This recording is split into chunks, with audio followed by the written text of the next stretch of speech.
हुआ छत्र, 1.25 मन यानी 51 किलो का छत्र जो अकबर ने चढ़ाया था, उसे ज्वाला जी ने क्यों ठुकराया। एक समय की बात है कि अकबर के मन में एक ख्याल आता है कि चलिए इस मंदिर की जांच पड़ताल करते हैं कि इस मंदिर में इतने लोग दर्शन के लिए ही क्यों जाते हैं, क्योंकि लोगों को उसने जाते हुए देखा और उसके मन में ख्याल आया। तो उसने अपने कुछ सिपाहियों को भेजा जो उस मंदिर की जांच पड़ताल के लिए गए, परंतु कुछ सिपाही जो विकट बुद्धि और बहुत ही दुष्ट बुद्धि के लोग थे, उन्होंने वहां जाकर अपनी नीचता का प्रमाण दिया।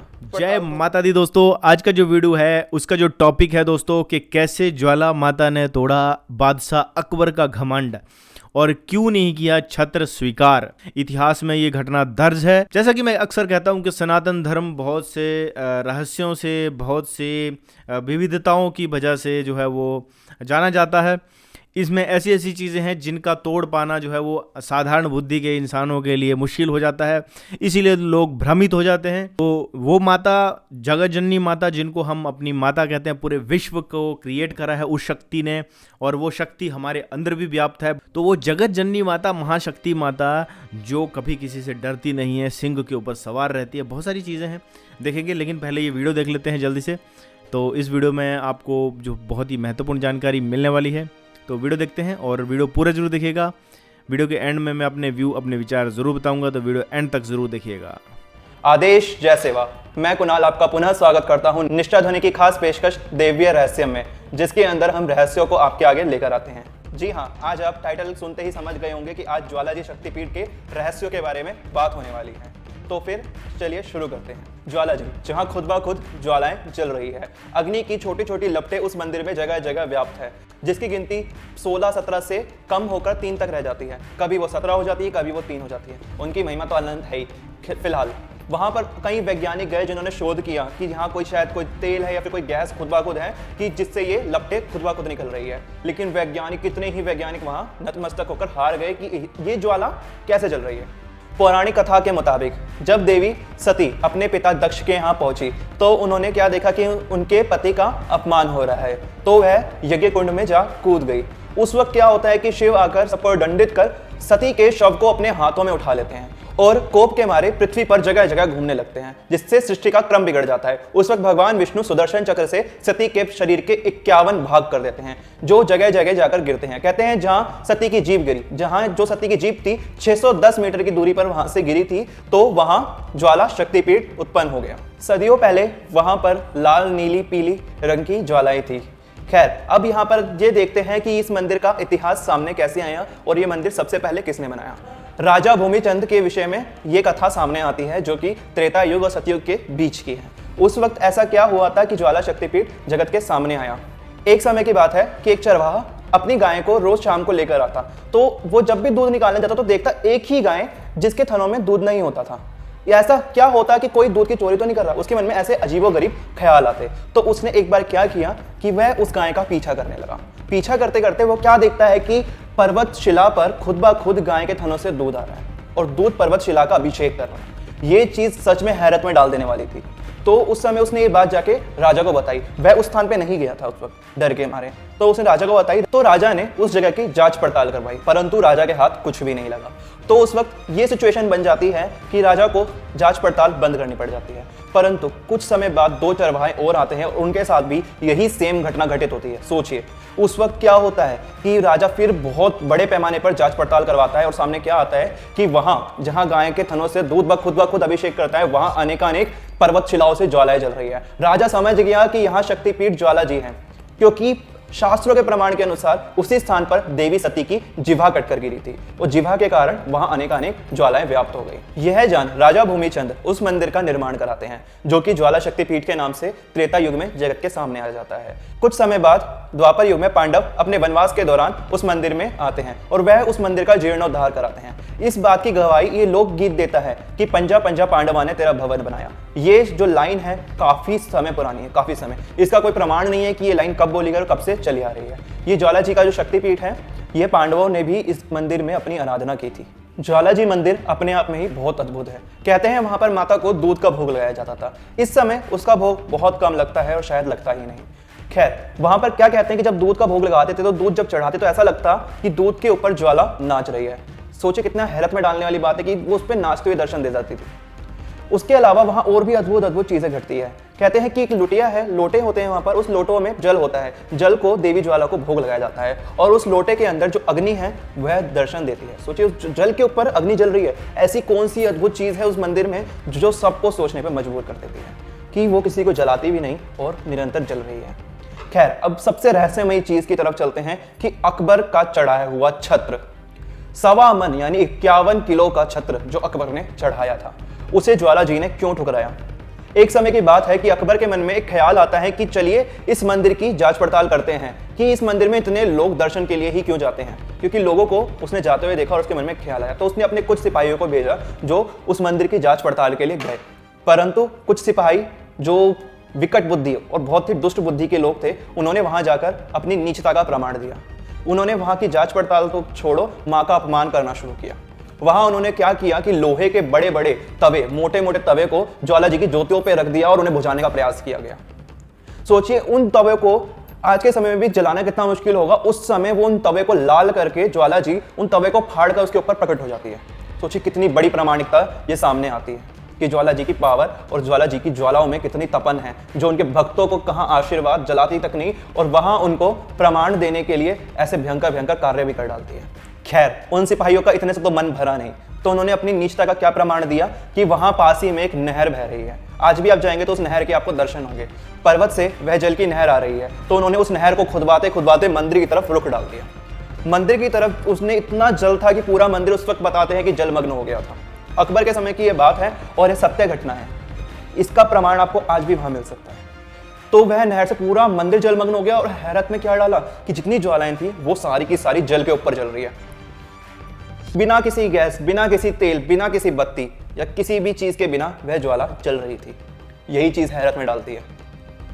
उसके बाद जब वो लोग सिपाही अपनी नीचता को देते देते देते देते हार गए ना, तब वो वापस जाते हैं और अकबर को बताते हैं। खैर, उन्होंने तो उसे सत्य बताया नहीं होगा क्योंकि उस वक्त अकबर उनकी प्राण तक ले सकता था। उसके बाद सामने क्या आता है कि अकबर खुद आता है उस मंदिर के अंदर, खुद 1.25 मन का एक छत्र तैयार करवाता है और माता के दर्शन के लिए आता है। अकबर जब माता के दर्शन के लिए आता है तो कंधे पे छत्र, 1.25 मन का छत्र अपने कंधे पे रख, सोचिए 51 किलो कितना भारी होगा, उस छत्र को अपने कंधे पे रख उस पर्वत के ऊपर चढ़ाई करता है और चढ़ता हुआ माता के उस पावन मंदिर में पहुंचता है।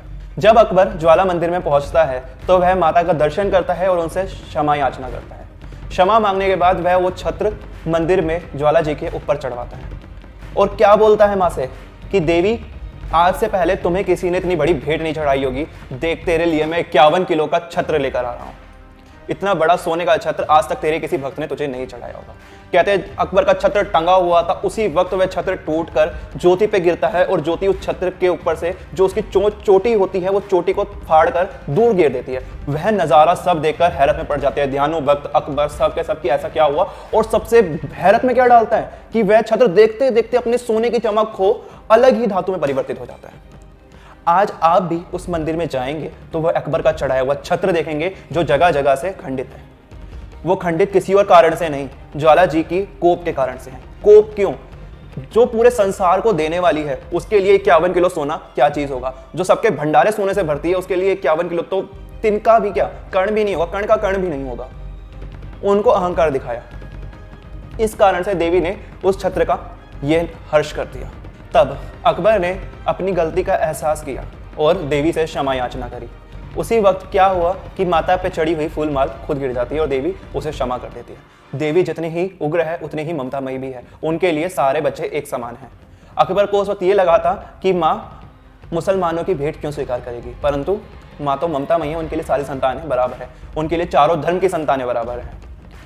आप इस वक्त उस मंदिर में जाएंगे तो आप उस छत्र का दर्शन आज भी कर सकते हैं। उस छत्र के अंदर आपको जगह जगह छेद दिखाई देंगे। जो बीच का छेद आप समझ सकते हैं वो चोटी थी जहाँ छत्र के ऊपर नुकीलापन होता है, उससे ही माँ ने निकाल फाड़ा था। उसके अलावा छोटे छोटे छेद ज्वाला जी की कोप के दर्शन देते हैं। उसके अलावा उसकी धातु में आप बदलाव दे सकते हैं जो किसी भी धातु में अब ना रही हो। इसके अलावा एक छोटा सा एक छेद है, मतलब कि छोटा सा एक कटा हुआ हिस्सा आपको अलग से दिखेगा, जो ये दिखाता है कि अंग्रेजों ने भी उसकी जांच पड़ताल करी। सोचिए विश्व में प्रसिद्ध उस छत्र को आज तक कोई नहीं पहचान पाया कि वो धातु कौन सी रह गई है। वह टुकड़ा आज भी विदेशों में जांच पड़ताल के लिए घूमता रहता है, परंतु आज तक किसी को नहीं पता चला कि वह टुकड़ा किस धातु का है। यही सबसे हैरत में डालने वाली चीज़ है। ज्वाला शक्तिपीठ की मुख्य शक्ति श्री अंबिका जी हैं, जो माता दुर्गा का रूप है। आने से ज्वाला महामाई प्रचंड ज्योति के रूप में दर्शन देती हैं। दर्शन देने के बाद जल में आलोक हो जाती हैं। बोलिए ज्वाला महामाई की। सभी ओम की तरफ देखते रहेंगे। माता जी दर्शन देंगे, जल में आलोक हो जाएंगे।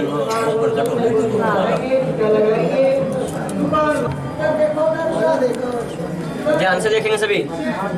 हे माई मेरी सच्चिया ज्योता वाली माता तेरी सदा ही जय। जयकारा महामाई दा। इसीलिए इस हवन कुंड की अग्नि कभी शांत ही नहीं होती। वेदों में शास्त्रों में लिखा गया है कि कहीं पर भी यज्ञ किया जाए उसका 10,000 गुना फल यहाँ मिलता है। इसका अर्थ यह निकलता है कि कहीं पर भी किया हुआ 10,000 यज्ञ और यहाँ पर किया हुआ एक यज्ञ एक बराबर है। इसीलिए दिन भर हम देख रहे हैं कि भक्तों का तांता यहाँ पर लगा हुआ है। जी, यहाँ पर क्योंकि यज्ञ करने की महानता रहती है, इसलिए सुबह से लेकर के रात्रि तक यहाँ यज्ञ होते रहते हैं। और जो शुभ तिथियाँ नक्षत्र होते हैं, अष्टमी, नवमी, पूर्णिमा, अमावस्या, उन दिनों में दिन रात में लगातार हवन। कि सनातन धर्म अग्नि, जल, वायु, पृथ्वी, अंतरिक्ष, इन सबको जो है वो कुदरत समझता है, कुदरत का नायाब करिश्मा समझता है। हम तो इस पृथ्वी को भी, इस मिट्टी को भी जो उस भगवान का चमत्कार समझते हैं। ये चमत्कार से कम और कुछ है ही नहीं। इस धरती पर इंसानों का होना, इस धरती पर इतनी प्रकृति और इतने सारे जीव जंतुओं का होना, ये क्या ये चमत्कार नहीं लगता है आपको? आज इंसान हवा में उड़ रहा है, क्या आपको ये चमत्कार नहीं लगता? आप घर में बैठे बैठे ना जाने यहाँ से कहीं भी बात कर सकते हैं, क्या आपको ये चमत्कार नहीं लगता? आपके फ़ोन में इंटरनेट है, इंटरनेट में कहाँ से सिग्नल आ रहा है, वीडियो कहाँ से उड़कर हवा से आपके फ़ोन के अंदर घुस जाता है, क्या आपको ये चमत्कार नहीं लगता? जो साइंस है और जो चमत्कार है वो दो अलग अलग चीज़ें नहीं हैं। अपने दिमाग में सबसे पहले तो ये बिठा लेना चाहिए उन लोगों को जो ये समझते हैं कि जो भी लोग ज्वाला माता में जाते हैं, अपने तीर्थों पे जाते हैं, हम लोग अग्नि को अपने देवी समझते हैं। अग्नि हमारी देवी है। अग्नि के बिना आपका शरीर, आप ठंडे पड़ जाओगे। अग्नि आपके अंदर व्याप्त है। जैसे कि मैंने वीडियो में कहा था कि जो माता शक्ति है वो हमारे अंदर व्याप्त है, हर जीव में, हर कण में, हर जगह व्याप्त है। इसके लिए आपको क्या प्रूफ की ज़रूरत है? क्या आपको अब भी सबूत चाहिए? उस शक्ति माता के दर्शन करने के लिए आपको सबूत चाहिए। वो शक्ति माता आपके घर में भी ज्वलित होती है। डेली आप खाना बनाते हो तो वही शक्ति माता है, वही अग्नि माता है जो आपके घर में भी है। कहते हैं मानो तो भगवान, ना मानो तो पाषाण। हमारे घरों में अक्सर होता है कि जब भी सनातनियों के घर में सुबह भोजन पकता है तो हम अपने भोजन का एक भोग अग्नि माता में, जिनके गांव हैं, जो गांव में खाना बनाते हैं, आजकल तो गैस आ गई है तो गैस के ऊपर वो चीज़ें नहीं कर पाते हैं, लेकिन मैंने देखा है कि गांव में जब चूल्हे में जो लकड़ी जलाते हैं और वहाँ खाना बनाते थे तो जो पहला निवाला है वो भगवती माता को अर्पित करते हैं। आपने भी देखा होगा, जो भी लोग सनातनी हैं, जो कोर सनातन धर्म की उससे आते हैं, वो उन्होंने ऐसा देखा होगा। तो हम अग्नि को हमेशा आहुति देते हैं। हमारे हवन कुंडों में अग्नि ज्वलित होती है। हम अग्नि की स्तुति करते हैं। हम अग्नि, जल, वायु, इन सब की स्तुति करते हैं। और कहीं पहाड़ों पर अगर हमें ऐसी ज्योति दिख जाती है तो वो भी हमारे लिए अग्नि माता है। उसको आप अलग नज़र से नहीं देख सकते। जो लोग ज्वाला माता में माथा टेकने जाते हैं उनको पता है ये अग्नि जो है ये उस ईश्वर की ही देन है। बिना अग्नि के तो जीवन है ही नहीं, ठंडे पड़ जाओगे। अगर सूर्य भी एक अग्नि का गोला है। हम तो सूर्य को भी प्रणाम करते हैं। को ये समझना पड़ेगा कि पंच तत्व जो हैं इनका कितना ज़्यादा इम्पोर्टेंस है। यहाँ पर ये चीज़ बताई जा रही है। प्रकृति की कितनी ज़्यादा इम्पोर्टेंस है यहाँ पर ये चीज़ बताई जा रही है। जो लोग इन मंदिरों में जाते हैं वो अपनी आस्था उन चीज़ों से जुड़ी होती है। ये कोई गलत बात नहीं है, सबको पता है, सबको पता है। अग्नि को तो हम वैसे भी देवी माता समझते हैं और अब वहाँ पर कोशिश कर रहे लोगों ने। मैं यह नहीं कह रहा कि वहाँ पर कोई नेचुरल गैस नहीं है। बिना गैस के आग नहीं प्रज्वलित हो सकती है, बिना गैस के तो हो ही नहीं सकती। जैसे आपके घर में जो लिक्विफाइड पेट्रोलियम गैस होती है तो उसके ऊपर आप खाना बनाते हो, वहाँ पर आप माचिस की तिल्ली जलाते हो, आग जल जाती है। मैं ये नहीं कह रहा हूँ कि वहाँ पर कोई अलग चीज़ है, मैं ये कह रहा हूँ वहाँ पर भी कोई नेचुरल गैस है, लेकिन पता नहीं लग पा रहा, साइंटिस्ट को वो खोज नहीं पा रहे वहाँ पर, ठीक है। और ये जो आस्था है, हाँ, क्योंकि हम लोग प्रकृति को पूजने वाले लोग हैं, हम पेड़ पत्थर पहाड़ों को पूजने वाले लोग हैं। 8 पशुओं में अग्नि, जल, वायु, पृथ्वी जो है वो जो बसाने वाले हैं, जो जीवन चलाने वाले हैं वो आते हैं और वो हमारे देवता हैं। चाहे वो घर में आपकी चूल्हे में अग्नि जल रही है, या आपके पूजा स्थल में जो जोत जल रही है, या तो फिर वो ज्वाला माता कांगड़ा में जलने वाली जोत है, हमारे लिए ये सारे ही पूजनीय हैं। अगर इसको पूजा भी जा रहा है तो इसमें कोई भी गलत चीज़ नहीं है, इससे किसी का नुकसान नहीं हो रहा है। अगर हम प्राकृतिक चीज़ों को पूजनीय मान रहे हैं तो इसमें किसी की कोई हानि नहीं हो रही है। क्या अग्नि अगर आपके शरीर से निकल जाए तो क्या आप जिंदा रह सकते हो? नहीं रह सकते हो। तो क्या आपको उस अग्नि को इम्पोर्टेंस नहीं देनी चाहिए? मैं बस यही कह रहा हूँ। ग्रेविटेशनल फोर्स का मैं एग्जांपल देता हूँ, आप इस चीज़ को इग्नोर कर दो कि ग्रेविटी नहीं है, लेकिन वो अपना काम कर रही है। ग्रेविटी को आप इम्पोर्टेंस दो या ना दो, उस ग्रेविटी को कोई फ़र्क नहीं पड़ता है। लेकिन आपको जब भी आप किसी पहाड़ के ऊपर खड़े हो गए तो आपको ये ज़रूर सोचना है कि अगर मैं यहाँ से एक पाँव उधर करूँगा तो ग्रेविटी अपना काम कर देगी। वो ये नहीं देखेगी कि आप उस ग्रेविटी को इम्पोर्टेंस दे रहे हो या नहीं दे रहे हो। अगर आप इम्पोर्टेंस नहीं दे रहे हो ना तो आप गिरोगे नीचे, आपके चिथड़े चिथड़े उड़ जाएंगे, आपको पता चल जाएगा कि ग्रेविटी सच में है। सनातन धर्म जो है वो साइंटिफिक है। ये कोई अंधविश्वास नहीं है।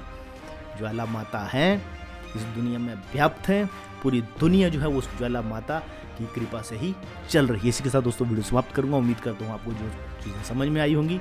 ऐसे ही वीडियो लेके आता रहूँगा। मिलूंगा नेक्स्ट वीडियो में, तब तक के लिए दोस्तों जय हिंद, जय ज्वाला माता, वंदे मातरम।